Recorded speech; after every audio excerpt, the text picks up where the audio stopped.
Hello again, everybody, and welcome to podcast listening, education on the go. With me is my AI co-host and networking expert, Michael Porman. Michael, welcome. Hey, thanks, Mike. This is a great opportunity to teach everybody what's happening in AI and the way to bring it together with networking because one really works with the other. So this is a great time. Yeah, it's really all about, as you know, a fusion, and that's what we want to concentrate on is bringing the best of both sides of the coin, online networking and in-person networking. And of course, one of the best ways to do online networking is either a Zoom call or through podcast listening. Now, you can learn a lot. In fact, one of the things I like to do, Michael, is to record speed networking events and then turn it into a podcast so that people actually get introduced in podcast listening after the networking event. So we're really bringing everything together with your long background in local networking. And tell me a little bit more about the planning, because we're both in a planning stage for local networking events, and we've talked about different places that we could do them. But tell me a little bit about, you've had some initial great reaction to people who already know you about the network event that you're setting up. Tell me a little bit about your thinking about the planning for the first networking event and a little bit where you are and just a little background in our planning. Well, I'm located here in Cumming, Georgia, and I'm planning on the networking event for people in Cumming, in Johns Creek, Duluth, areas like that. But I'm bringing in the local networking where we can know everybody's business. And that's really, it sounds like, well, what do you want to know my business for? It's not just you have just don't be mechanical. Don't be that professional. This is an come as you are type networking event, and it's strategic so that you give your speech, your little 30-second, 10-second, whatever, and tell us about you, about what you do, who you're looking for. But this is the great thing. Afterwards, when we put this all together with AI and we put it to podcast listening, the local people will not only see themselves as like, oh, that's me. I can do that. But now it's being put into AI and everybody can see it. So, local networking is it's fine. It's for the people that are there. But guess what? This is people for the network of the people speaking, of the people there. You're not just talking to them, you're talking to their network of people. And who knows where all that's going to go? Well, for me, Michael, I think the important thing is hospitality in this way. I don't think that networking is just for business people anymore because now we're in an era of AI. There are people that are afraid of AI, and I accept that and I understand that. That's why I love teaching them about Chat GPT networking. That is really, really simple. Anybody can get their feet wet with a little taste of AI to see if they like it or if they don't like it. I liken it to ordering a book on Amazon. And I tell people, if you can open an account on Amazon on your computer or on your phone and order a book, you can use ChatGPT. And so when every Friday, I host a free get together with my longtime co-host, Ron Horry, and we practice with ChatGPT to show people how easy it is. And you can't really make a mistake when you really I say treat it like it's a special needs person because in my opinion, we all have special needs. Every human being has some special need or another. So when you treat it with a little hospitality and a little respect, it'll treat you the same way. And people will learn to overcome their fear, but they'll also learn to understand it. And when they see things that maybe should be brought up to, the government or whoever to keep it safe and sound, they'll also be engaged so they'll know what to look for. Exactly. There was this old saying, I'm an old computer guy, right? I was in computers when we still had the data cards, the punch cards. That's how far back I go with computers. You not And there full was, bender spindle. yes, that's right. That's right. But there was something as garbage in, garbage out. So you have to know what to say to chat GPT, right? You can't just say, oh, I have an email, make it better. You have to kind of give it a purpose, and you have to really just hone in on what you want to say. It may take you three or four, even five tries, but you'll get it. And then all of a sudden you'll realize that your answers are a whole lot more better. It's a whole lot better. That was from my kids when they were like 2 years old. Um, they will be more professional and everything else that you can think of. So I think that especially with your training on Fridays, if people just got to learn just a little bit, because a little bit will go a long way. People think, oh, wait, I need to have my nephew. He's 20 and he really understands this stuff. I couldn't possibly do it without him. He knows everything. He fixes our cable TV when it's out. I really need him. No, you honestly don't. And let me tell you why. That's who ChatGPT is. It is that 20-year-old that knows the technology, its own technology. You can actually treat ChatGPT just like that youngster in your family that you think you need. Now with ChatGPT, you no longer are reliant on anyone. I don't care what age you are. I call it keep it senior simple because and it's also good for cross age group networking where we can better relate to people who are 20 and they can better relate to us so that we can all come together. That's why I'm saying maybe they're looking for a job. It doesn't have to be just for businesses. It can be for anybody who's learning to survive and thrive in the era of AI today. Absolutely. You can almost use ChatGPT as a virtual assistant. And listen, not just business people need that assistant. Even if you're just a mom or a dad, just staying. If you're a stay-at-home dad and you need to coordinate everything, you need a little assistance. You can look for ChatGPT. If you're a stay-at-home mom, if you're going shopping or to a clothing store, you can use ChatGPT. And so that's what I was saying. You put the right information in, you'll get the right information out. So, yes, it's for everybody, and everybody should be that interested in starting to learn how to use AI. And about podcast listening, let me go back to a key point about podcast listening. One of the people I love to model after successful people. I've learned to do that for decades. Okay. If they've got a path to success, look at them as a role model of what are they doing? Well, one of the number one podcasts in the world is Mel Robbins. And what does she do? She talks about important information. And then she focuses on the importance of sharing that information with somebody that will benefit from it. Because, like, a friend of mine was going through a divorce, and I introduced her to ChatGPT networking. She needed that to communicate with her spouse and with his attorney. She really needed it. It changed her whole life. So when you think of somebody that could really use the benefit of ChatGPT and you learn more about it from us with podcast listening, think how simple it is to build a friend or help a friend or somebody looking for a job or somebody struggling with some anxiety or problem in their life by sharing it. That's the genius of Mel Robbins is emphasizing sharing the podcast. And that's one of the things that I'm really going to be focusing on to help us to grow podcast listening for everybody. That is so true. That's so true. And if you learn to everybody can create content. That's like the biggest thing now. That's the buzzwords, create content. Oh, I write for a flower shop and I create all the content.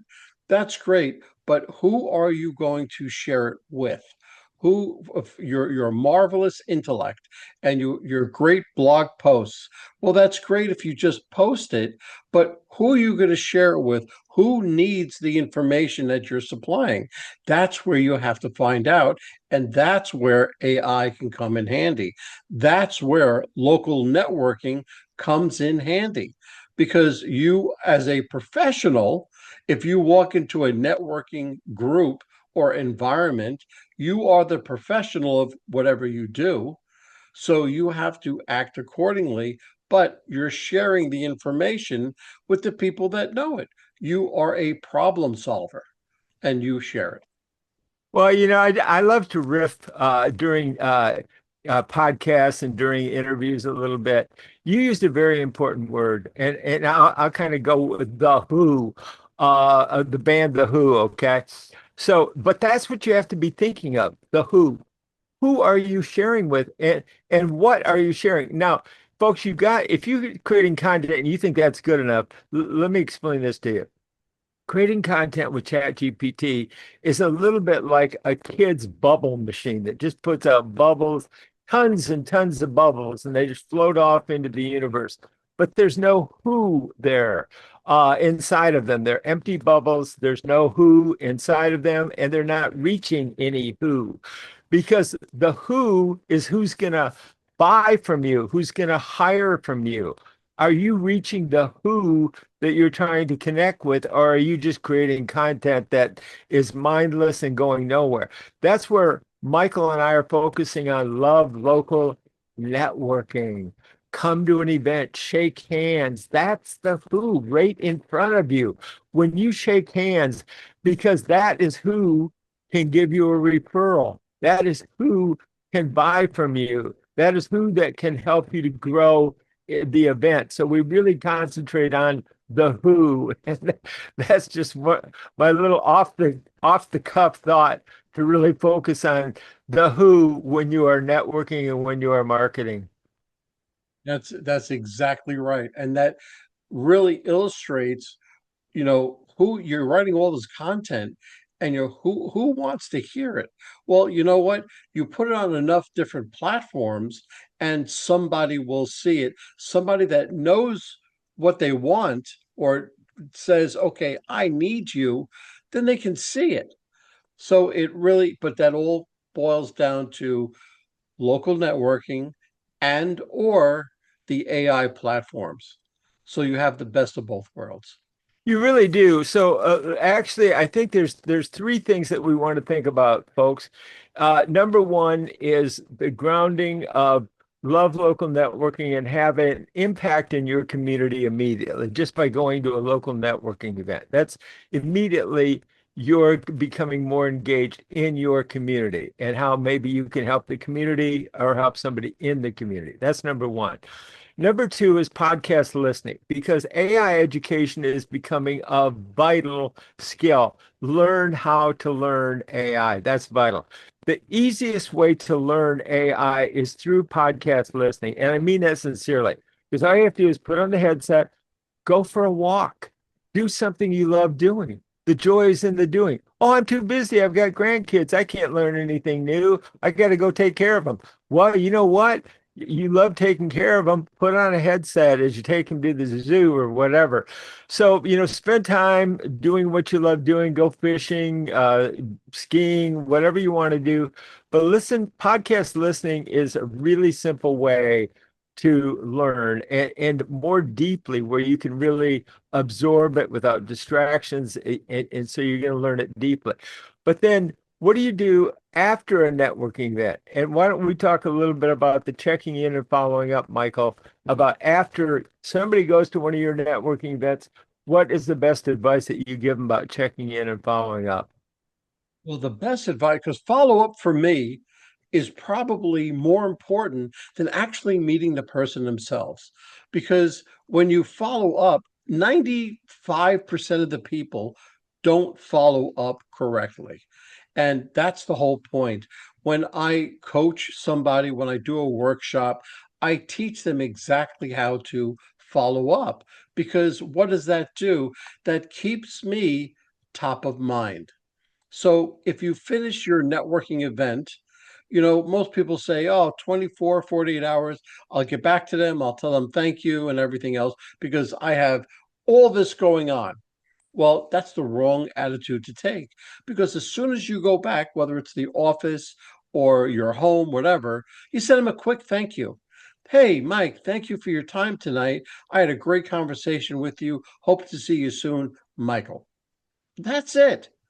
All you're doing is just keeping them top of mind. Now, the next morning, this is the key. You write them a handwritten thank you note. Nobody does that. I have about 50 of them in my briefcase. I'll write a handwritten thank you note. I'll write, Dear Mike, I had a great time on such and such date at such and such an event. We talked about XYZ. Now, I use that as a heading because what will that do? That will I'll keep me top of mind with you. You say, oh, I remember Mike. I talked to him about that. And I'll put, listen, I hope I loved having the evening with you. I hope to do business with you soon, Michael. And that's it. I put my business card in and I send it off. And 3 or 4 days later, listen, you have the chance of answering me back all during that time. But let's say you don't. And I'm not going to go through the entire process, but let's say you don't. Hey, Mike, this is Mike. I met you on such and such date at such and such an event. We spoke about XYZ. See, I wrote all that in there. Listen, I know Tuesday and Wednesday of next week is open. Would you like to meet one of those days, Mike? So what am I doing? I'm opening it up to you. It's a soft opening, but I'm opening it up to you, and I'm giving you the opportunity to pick your time. And there's about 3 or 4 more days and times and things that I can go through. I don't want to waste the time now, but it's all a sequence. And if you do things properly, you'll increase your ROI by X amount of dollars within 30 days. Dramatically. Let me talk a little bit about the statistics of my local networking events here in Northern California, which I've put on live networking events for years. And I accumulated a list of 4,000 business networkers over the years just in this Lafayette, Walnut Creek, greater Walnut Creek area. And I polled the people during the networking events online, especially during COVID. And I polled probably at least 2,000, I will say, networkers. And I wanted to ask them, after these networking events, do you follow up with other people of, various backgrounds after networking events? Do you follow up? And they said no. And I'll tell you the number in just a minute, because it was startling to me. So I asked them, well, why don't you follow up? And they said, I never know what to say. I think I'll talk too much, or I think they will reject me. And, I'm kind of struggling already. I don't really want to face that rejection. Well, Michael, the number that actually followed up, according to the poll, was 1%, one Oh, out of 100. That was the statistical number.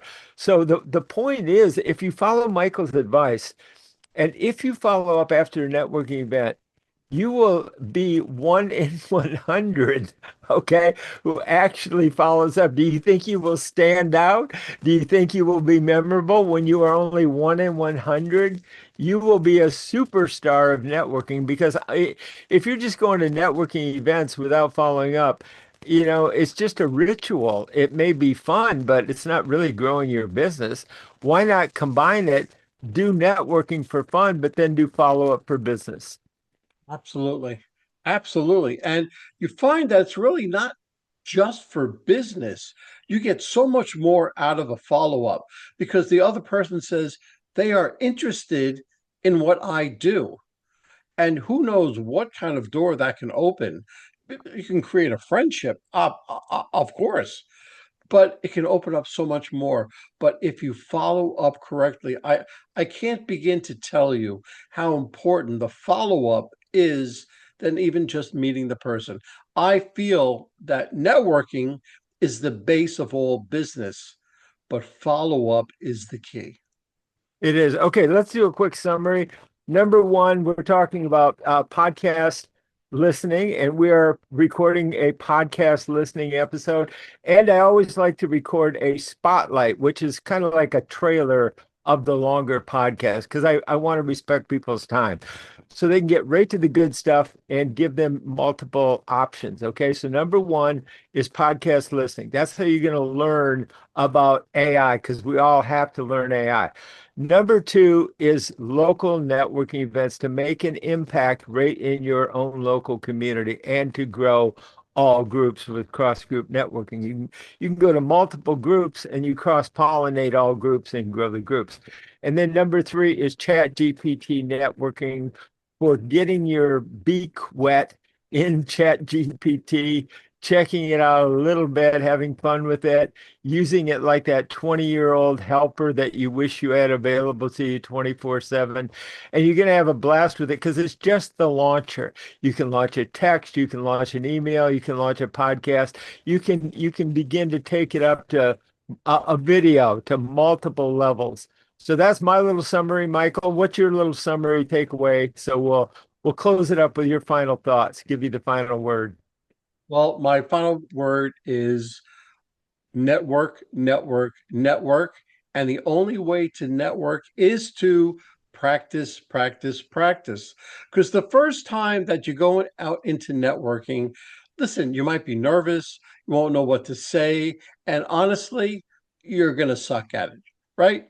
But that's not the point. The point is that you continue to go at them. I recommend to all of my students to go to some sort of networking event once a week, because by the second month, they're going to be aces and they're going to be talking to the people that they want to talk to and getting the information they want to get.